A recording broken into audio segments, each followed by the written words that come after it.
All right, welcome back to the shop. We are continuing on with our sideboard project, and today I'm going to be starting on the side panels and the front panels for the doors. Now this piece is a rustic piece, so I want some knots in these panels. So I'm going to spend a lot of time paying attention to the grain and the board selection as I build these. All right, I really like the figure in this grain coming off of this knot and this bark inclusion here. So I want that to land in the middle edge of the door. So that means I'm going to have to waste this block here in my layout, because this first piece is going to be the side of the door, a chunk of waste to make it land in the middle of the door. And to me, that's totally okay to waste this 6x6 block here, because I want the perfect grain in the front of the door. I think that's the difference between a piece that looks like it came from a big box store and a custom piece, to be able to pay attention to that grain. So I'm okay wasting that 6x6 inch block. And the same thing down here where we have another bark inclusion. I really like this grain. I'm gonna have to waste another 6-inch block or so to make this piece work out. And that's totally worth it to me for a custom piece.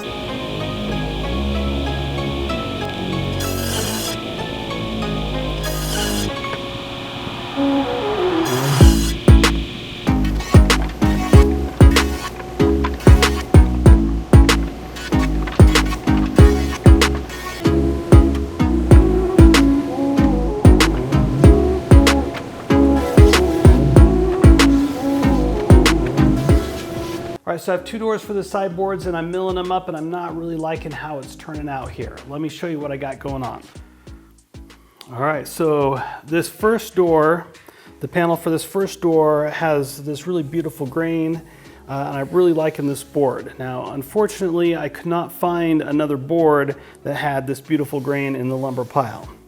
So we're trying to make do with what else there was.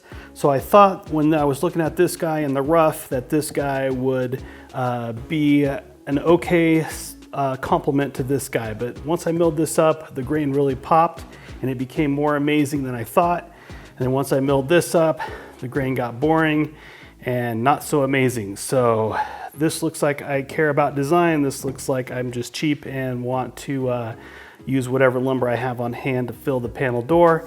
And that's not what I'm about. So I dug through the lumber pile another time and I found this guy that has some knot inclusions, a little bit of grain in it, some more knot inclusions, and then down here another bark inclusion around a knot. So I think once I filled this with epoxy, get it milled up, and it has these fans in it along with this fan and some of this other figure down here, that it may not be as amazing as this figure in this piece, but it should complement it at least better than this. So I think aside from going to every lumber yard in the country to find another board that looks similar to this, I think this is my best bet.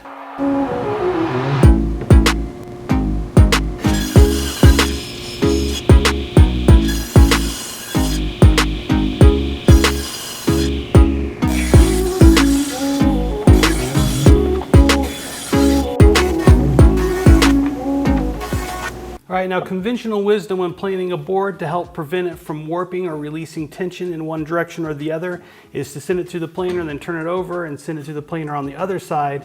So that way you're taking an even amount of wood off of both sides, hedging your bets that it's not gonna warp or cup after you plane it, helping it hopefully stay more stable. So that's conventional wisdom.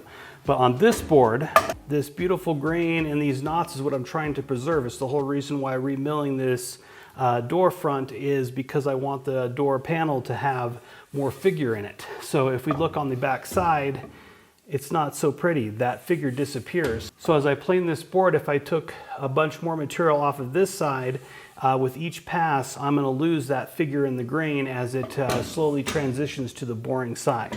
So I jointed this side flat, and then I'm going to take all the remainder of wood that I need down to my 3/4 inch thickness off of this side and just roll the dice that this isn't going to cup or warp so far out that I can't bring it back in by gluing it up to the other pieces.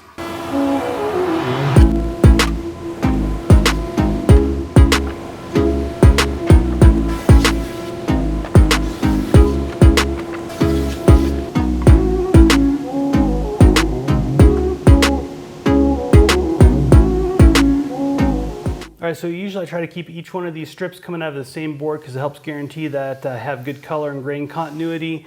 But I think for this piece, I'm going to mix it up a little bit since it is a rustic piece. Having the perfect grain match and having these boards flow perfectly together isn't as much of a concern as it is trying to make a statement here. And I think having a little bit of a bark inclusion on each door is going to make those doors pop and kind of play nice together in the design.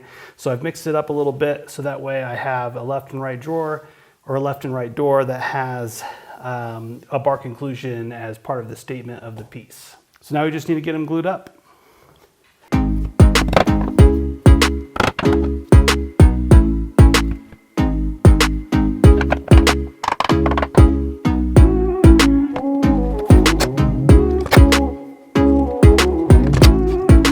So now for the frame of the door, I want that to be super stable, especially since I'm putting some wood that has knots in it that could potentially move more or have more tension in it than straight grain wood.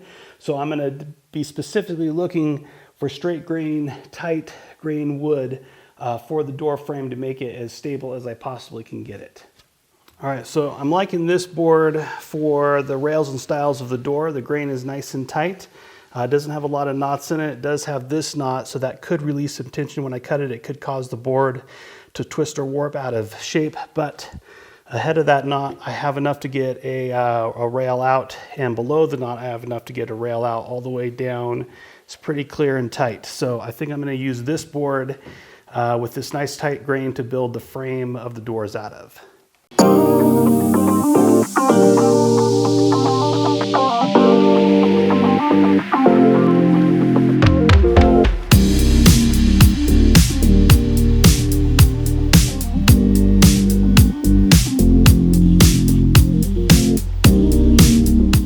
All right, so it's time to raise the side panels, and I'm going to do this exact same thing for the door panels because these are going to be a raised panel. And I have my large panel raising bit in it. So when I do this, I'm going to do the end grain first. So when I push through, if there's any blowout on the back side, when I turn the panel around, it'll clean that blowout up. And then also to try to prevent blowout, I'm going to use a backer block against this back edge and push this backer block through. So that way it'll help support this back edge, reducing the chance of blowout.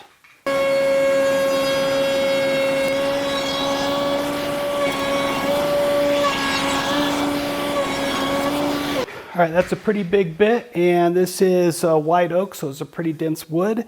So the likelihood of burning is pretty high. All right, so I'm gonna zero out my thing. And I'm just gonna take a very shallow pass here just to clean it up and hopefully get rid of that burn mark. And that pass should be shallow enough that I shouldn't get any burning as long as I don't dawdle across the bit.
right, if you've made it all the way to the end of the video and you haven't hit that like button or subscribed, what are you doing? Let's get that taken care of right now.